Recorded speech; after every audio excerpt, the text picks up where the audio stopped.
सभी दोस्तों को जय हिंद जय भारत। कैसे हैं आप लोग? बढ़िया होंगे। देखो दोस्तों, आज मैं बहुत ज़्यादा वेरी वेरी इम्पोर्टेंट आपको यहाँ आज मैं राज्य व्यवस्था पढ़ाऊँगा। संविधान को देखना है आपको, सभी समितियाँ मैं पढ़ाऊँगा आज, ठीक है ना। उससे पहले एक मोटिवेशन हो जाए। अगर जीवन में सफलता प्राप्त करनी है अगर जीवन में सफलता प्राप्त करनी है तो मेहनत पर विश्वास करें। किस्मत की आजमाइश तो जुए में होती है। किस्मत की आजमाइश किस्मत जुए में होती है। ध्यान रखना है, आपको मेहनत करना है, किस्मत पर नहीं जाना है। बाकायदा मेहनत करिए आप। और देखो, यहाँ से बहुत ज़्यादा क्वेश्चन पूछे जाते हैं, बहुत ज़्यादा। किसी भी लेवल पे आप देख लें तो आपके यहाँ से क्वेश्चन मिलेंगे ही। इससे पहले वीडियो स्टार्ट करने से पहले हमारे चैनल को सब्सक्राइब करें, लाइक करें, शेयर करें, ठीक है ना। हम ज़्यादा से ज़्यादा लोगों तक हमारा चैनल पहुँचाएँ, ठीक है ना। और बेल आइकन का चिन्ह जरूर दबा दें, ठीक है ना, तो आपके पास नोटिफिकेशन पहुँच जाएगा। क्लियर। अब हम लोग चलते हैं क्वेश्चन की ओर। जैसे मैं अब आपको डिटेल पढ़ाऊँगा। अभी क्या पढ़ाऊँगा? डिटेल पढ़ाऊँगा। सभी समितियाँ बताऊँगा आपको, स्थायी भी अस्थायी भी, ठीक है ना। बहुत इम्पोर्टेंट हैं। देखो, स्टार्ट करते हैं। देखो, पहले तो गढ़ पूर्ति, ठीक है ना, इसके बारे में बात करते हैं। किसी भी सदन में कार्यवाही शुरू करने के लिए, जब हम किसी सदन में कार्यवाही करते हैं तो उसमें 1/40 हमारे पास सदस्य का होना आवश्यक है। इसके अभाव में सभापति अध्यक्ष सदस्य की कार्यवाही रोक देती है। तो ध्यान रखना इस बात का। अब हम देखते हैं रिमार्क में क्या हुआ। अध्यक्ष, उपाध्यक्ष, सभापति, उपसभापति तथा सीएजी इन्हें संसद का अधिकारी कहा जाता है। ओके। संसद समितियां, इन समितियों के सदस्य की नियुक्ति लोकसभा अध्यक्ष करते हैं। जो हमारी समितियां हैं उनकी सदस्य की नियुक्ति कौन करते हैं? लोकसभा अध्यक्ष करते हैं, ठीक है ना। स्थायी समिति प्रत्येक वर्ष गठित की जाती है। जो स्थायी होती है वो कब की जाती है? प्रत्येक वर्ष की जाती है। प्रत्येक वर्ष की जाएगी, ठीक है ना। प्रत्येक वर्ष गठित की जाती है। इसका कार्यकाल सिर्फ कितने साल के लिए होता है? इसका 1 वर्ष के लिए होता है। कितने वर्ष के लिए? 1 वर्ष के लिए होता है। स्थायी समिति 3 प्रकार की होती हैं। कितनी प्रकार की होती हैं? 3 प्रकार की होती हैं। नंबर 1 मोस्ट इम्पोर्टेंट है प्रकलन समिति। इस समिति का काम क्या है? देखो, प्रकलन समिति यह धन निकालने के लिए बजट तैयार करती है। जो धन हमारा रखा हुआ होता है उसमें से बजट तैयार करती है। सबसे बड़ी स्थायी समिति है। इसमें लोकसभा के सदस्य नहीं बनते। इसमें जो होते हैं सदस्य उसमें लोकसभा के नहीं होते, सिर्फ राज्यसभा के सदस्य नहीं होते हैं। किसके नहीं होते हैं? इसमें राज्यसभा के सदस्य नहीं होते हैं। राज्यसभा के सदस्य नहीं होते हैं। लोकसभा के सदस्य इसमें होते हैं, वो 30 हमारे पूरे, ठीक है ना। आगे, लोक लेखा समिति कौन सी होती है? लोक लेखा समिति बजट द्वारा निकाले गए धन की जांच करती है। जो हमारे पास धन होता है ना, वो रखा हुआ है घर पे, मान लीजिए रखा है, उसके लिए हम क्या करते हैं? जांच करते हैं। निकालने के लिए धन की जांच करते हैं। तो इसे प्रकलन समिति की जुड़वा बहन कह सकते हैं। एक काफ़ी बार इन दोनों से क्वेश्चन आया हुआ है, दोनों से बहन कहते हैं। इसका अध्यक्ष विपक्षी दल का होता है। जो विपक्षी दल का नेता होगा वो होगा।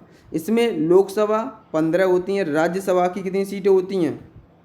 7, ठीक है ना। टोटल हमारे पास कितनी होती हैं? 22। एक बात ध्यान रखना है हमारे पास, क्लियर है? ये कोई डाउट नहीं। आपके पास टोटल कितनी होती है? 22 होती हैं। लोकसभा में कितनी होती है? 15। राज्यसभा में 7। ध्यान रखना है। आगे चलते हैं हम लोग। आगे स्टार्ट करते हैं। देखो, यह सरकारी कंपनी जैसे एनटीपीसी, बीएसएनएल इत्यादि कंपनियों की जांच करती हैं। कौन करती हैं? ये समिति करती हैं। कंपनी जांच करती हैं। लोकसभा की 15 सीटें, 7 होती हैं, सदस्य होते हैं। अस्थायी समिति, इसका गठन विशेष परिस्थितियों में किया जाता है। इसमें तथ्य समिति कहते हैं। इस 2 प्रकार की होती हैं। नंबर 1 प्रबल समिति, ठीक है ना। ये जो समिति है ये अस्थायी होती हैं, ठीक है ना। एनटीपीसी भी तो ध्यान रखना है। प्रबल समिति यह विवाहित विधेयक पर गठन जांच करती हैं।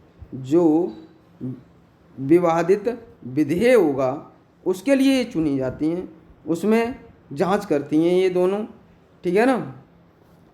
तो अब हम करते हैं आगे इसकी जांच करती हैं, ठीक है ना। अलग अलग सदस्य द्वारा कार्य किया जाता है। लोकसभा में 30 है, ठीक है ना। राज्यसभा के भी सदस्य होते हैं। जैसे आप देखो एग्जाम्पल के लिए जीएसटी की जांच होगी, ठीक है ना, तो कौन करे? प्रबल समिति। इस बात का ध्यान रखना। अब देखो आगे चलते हैं। तो संयुक्त प्रबल समिति किसी घोटाले की जांच करती हैं। जो संयुक्त प्रबल समिति होती है वो किसी घोटाले की जांच करेंगी। अब देखो जैसे ये हमारे पास थे, तोप का घोटाला हुआ था तब। अब देखो समिति स्थायी कौन सी होती है? ये स्थायी है, ये स्थायी, ये स्थायी। अस्थायी कौन सी है? ये अस्थायी है, ठीक है ना। कोई डाउट नहीं होगा। अच्छे से पढ़ना है आपको, बाकायदा पीपीटी आपको अच्छे से देखनी है। आप स्क्रीनशॉट ले लें, ठीक है ना। आगे चलते हैं हम लोग। अब देखो संसद के में प्रस्ताव, ठीक है ना। नंबर 1 प्रस्ताव संसद को दी गई लिखित जानकारी प्रस्ताव कहलाता है। क्या प्रस्ताव किसे कहते हैं? जो हम किसी को लिखित में देते हैं उसे कहते हैं प्रस्ताव, ठीक है ना। विधेयक जब किसी विधेयक किसे कहते हैं? तो देखो जब किसी प्रस्ताव पर संसद में चर्चा हो जाता है तो उसे विधेयक कहा जाता है। क्या किसे कहते हैं? विधेयक। जब हमें किसी संसद में चर्चा हो जाए, क्या हो जाए? किसी प्रस्ताव पर संसद में चर्चा हो जाए तो उसे कहते हैं विधेयक कहा जाता है, ठीक है ना। आगे चलते हैं। नंबर 3 कानून जब किसी विधेयक पर लोकसभा, राज्यसभा, राष्ट्रपति के हस्ताक्षर हो जाएं तो उसे कानून कहा जाता है। कानून किसे कहते हैं? कानून हम कहते हैं जब हमारे राष्ट्रपति के साइन हो जाते हैं उसे कानून बन के तैयार हो जाता है। क्लियर। अधिनियम किसी भी आपातकाल स्थिति में नियंत्रण लाने के लिए राष्ट्रपति द्वारा लाया गया अस्थायी कानून अधिनियम, अध्यादेश कहा जाता है, ठीक है ना। अधिनियम किसे कहते हैं? आपातकालीन की स्थिति में नियंत्रण में लाने के लिए जो राष्ट्रपति द्वारा लाया गया अस्थायी कानून या अध्यादेश कहा जाता है उसे क्या कहेंगे? अधिनियम कहते हैं। विशेषाधिकार का प्रस्ताव। विशेषाधिकार क्या होता है? आपको नहीं पता होगा। किसी मंत्री से स्पष्ट जानकारी प्राप्त करने के लिए विशेषाधिकार प्रस्ताव कहा जाता है। ये आपके संविधान जब पढ़ाया जाता है आपको बोला जाता है तो आपको ये चीज़ पता नहीं होता है क्या हो रहा है ये, ठीक है ना। आपको सब बताया जा रहा है यहाँ, कोई दिक्कत नहीं। पूरे डिटेल मतलब 0 से हाई तक चलेंगे हम लोग। ध्याना प्रस्ताव क्या होता है? किसी जरूरत मुद्दे पर मंत्री का ध्यान आकर्षित करने के लिए लाया जाता है। इसे लाने के बाद मंत्री स्पष्टीकरण देना होता है। मंत्री को क्या देना? स्पष्टीकरण देना होता है। आगे चलते हैं हम लोग। नंबर 7 कार्य स्थगित प्रस्ताव। किसी भी आपातकालीन अलमनीय मुद्दे पर चर्चा करने के इसको लाया जाता है, ठीक है ना। इसे लाने पर संसद में पहले चल रही कार्यवाही को रोक दिया जाता है। जो संसद में पहले कार्यवाही चल रही होगी उसको क्या कर दिया जाएगा? रोक दिया जाएगा। तो उसे आपातकालीन मुद्दे पर चर्चा की जाती है, ठीक है। विदेशी आक्रमण पर जैसे, ठीक है ना। 8वें की बात क्या होती है? कटौती प्रस्ताव। सरकार जब बजट से अधिक धन की चर्चा कर देती है तो विपक्ष उसे कम करने के लिए यह लाता है कटौती प्रस्ताव, ठीक है ना। अगला देखते हैं निंदा प्रस्ताव। ये क्या होता है, देखो जब कोई मंत्री अपने कार्य को ठीक से नहीं करता है तो उसे क्या कहेंगे, विरुद्ध निंदा प्रस्ताव कहते हैं। ठीक है ना। अगला, यह प्रस्ताव पारित होने पर उसे मंत्री को त्यागपत्र देना होता है। भाई जब निंदा हो रही है तो उसमें मान लीजिए प्रस्ताव पास हो गया तो फिर मंत्री को त्यागपत्र देना पड़ेगा। यह मुद्दे मंत्री परिषद के विरुद्ध निंदा प्रस्ताव हो जाए तो पूरे मंत्री परिषद को हटाना होता है। ये बात सही है। यह अविश्वास प्रस्ताव के समान हो जाता है। कैसा, ठीक है ना। आगे चलते हैं। 10 अविश्वास प्रस्ताव ऐसे होता क्या है, बहुमत या विश्वास मत 273 सीट के बराबर होता है जब किसी पार्टी के पास 273 सीट से कम हो तो उसके विरुद्ध अविश्वास प्रस्ताव लाया जाता है। क्लियर, ये समझ गए। ये क्या होता है, आप लोगों को पॉलिटी में पढ़ाया जाता है, आपको बताया नहीं है प्रस्ताव क्या होता है। मौखादी बोल दिया, यहाँ से आपको सब डिटेल मिलेगी क्या क्या होता है। आप पचानचा भूल जाते हो, वहाँ कुछ नहीं भूलोगे, पूरी डिटेल दे रखी है आपको मैंने। यह प्रस्ताव लाने पर उस सरकार को 273 सीटें दिखाने होती हैं। ठीक है ना। यह प्रस्ताव लाने पर उस सरकार को 273 सीटें दिखानी होती हैं। यह 273 सीटें पूरी नहीं हो पाई तो सरकार को हटा दिया जाता है। जैसे अब एग्जांपल दो, अटल बिहारी वाजपेयी की सरकार इस प्रस्ताव के कारण 13 दिनों में गिर गई थी। कितने दिनों में गिर गई थी, 13 दिनों में गिर गई थी। इस प्रस्ताव को लाने पर इसकी सूचना 10 दिन पहले देनी होती है। इस प्रस्ताव को जिसके प्रति हम लेके आ रहे हैं उसको 10 दिन पहले दे दो तो उसको कम से कम जानकारी इकट्ठी कर ले। ठीक है ना। आगे देखो, संसदीय कार्यवाही कब होती है। प्रश्नकाल 11 बजे। हम प्रश्नकाल कितने बजे होगा, 11 से 12 AM। ठीक है ना, 11 बजे से 12 AM तक होगा प्रश्नकाल, आप पूछ सकते हैं। अब इसमें होता क्या है, संसद का पहला घंटा होता है, इस विविध प्रश्न के पूछे जाते हैं। देखो यहाँ तार्किक प्रश्न या मौखिक पूछे जाते हैं। जो तार्किक प्रश्न होते हैं जो आप मौखिक पूछ सकते हैं, जिसके स्पष्टीकरण के लिए पूरक प्रश्नों भी पूछे जाते हैं। ठीक है ना। पूरक प्रश्न की अधिकतम संख्या 3 होती है। कितनी होती है, पूरक प्रश्नों की संख्या अधिकतम 3 होती है, ध्यान रखना है। अब आगे चलते हैं हम लोग। ठीक है ना। अब देखो आंतरिक प्रश्न, यह प्रश्न निम्न में से पूछे जाते हैं। यह लिखित में पूछे जाते हैं। कैसे, लिखित में पूछे जाते हैं। जो आंतरिक प्रश्न होते हैं जो किस में पूछे जाते हैं, लिखित में पूछे जाते हैं, जिनके कारण 10 दिन पूर्व सूचना दे दी जाती है, जिसमें पूरक प्रश्न नहीं पूछे जाते। सिर्फ आप जब आंतरांकित प्रश्न पूछेंगे तो ध्यान रखना है उनको सूचना पहले देनी पड़ेगी। 10 दिन पहले हम आपको ये प्रश्न पूछेंगे। ठीक है ना, जो लिखित में होंगे। शून्यकाल होता कितना है, तो 12 बजे से 1 बजे तक संसद का दूसरा घंटा होता है। इसमें कोई भी नियम कानून नहीं लागू होता है। यह नाम भारतीय मीडिया ने दिया था। किसने दिया था ये शून्यकाल, भारतीय मीडिया ने दिया था। ठीक है ना। ये इतने दूसरा 1 बजे से 2 बजे तक संसद भोजन आर्टिकल कार्रवाई करते हैं, लंच का टाइम जो। ठीक है ना, नोट पॉइंट। लंच के बाद उनके सांसदों को बुलाने का मौका दिया जाता है जिनको मौका नहीं मिला था। नॉर्थ अमेरिका में वित्त मंत्री, गृह मंत्री, ठीक है, बैठते हैं ये। रक्षा मंत्री, विदेश मंत्री, प्रधानमंत्री कार्यालय है, PMO है साउथ ब्लॉक में। ठीक है ना, जो अधिकतम शक्तियाँ हैं। जो 1921 में लुटियन के करवाया था, जो प्रथम विश्व युद्ध में मारे गए अज्ञात सैनिक की याद में था। ठीक है ना। इंडिया गेट है ना, जो किस लिए बनवाया था, 1921 में बनवाया था, लुटियन ने करवाया था। ठीक है ना, प्रथम विश्व युद्ध में मारे गए अज्ञात सैनिकों के। अगला देखो 1 से 8 में होता क्या है। 1 से 8 में, ठीक है ना, 1 से 8 में होता क्या है। संयुक्त अधिवेशन यह बुलाया जाता है जब दोनों संसदों में विवाद हो जाए। इसे राष्ट्रपति बुलाते हैं। इसके अध्यक्षता लोकसभा स्पीकर करते हैं। तीनों परिस्थितियों में यह बुलाया जाता है। ठीक है ना। देखो नंबर एक संसद द्वारा पारित विधेयक के दूसरा सदन पारित ना करें। ठीक। दूसरा, एक सदन द्वारा पारित विधेयक को दूसरे संसद 6 माह से अधिक देर तक रोके तो ले लाया जाएगा। तीसरा, एक सदन द्वारा दिया गया सुझाव दूसरे सदन मानने से इनकार करे तब लिया जाएगा। क्लियर। अनुच्छेद कौन सा है हमारा? 108। हमारा संविधान संशोधन तथा धन विधेयक पर संयुक्त अधिवेशन नहीं आ सकती। ठीक है ना, आ सकता।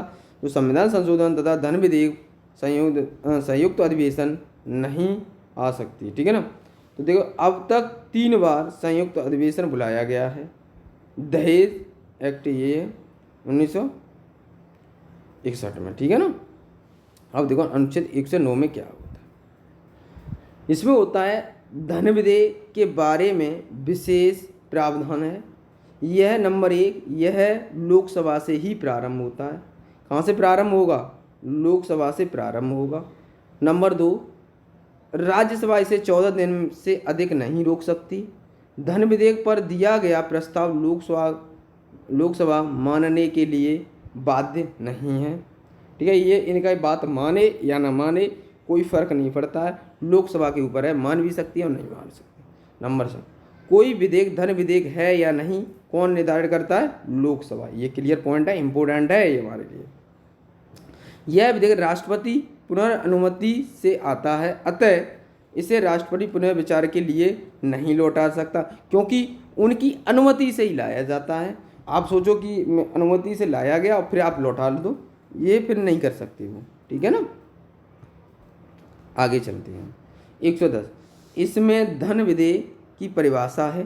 कौन सा अनुच्छेद में? 110 में। मैंने आपको पीछे वाली वीडियो में बताया, आप देखना पीछे। परिभाषा होने के वाले विधेयक धन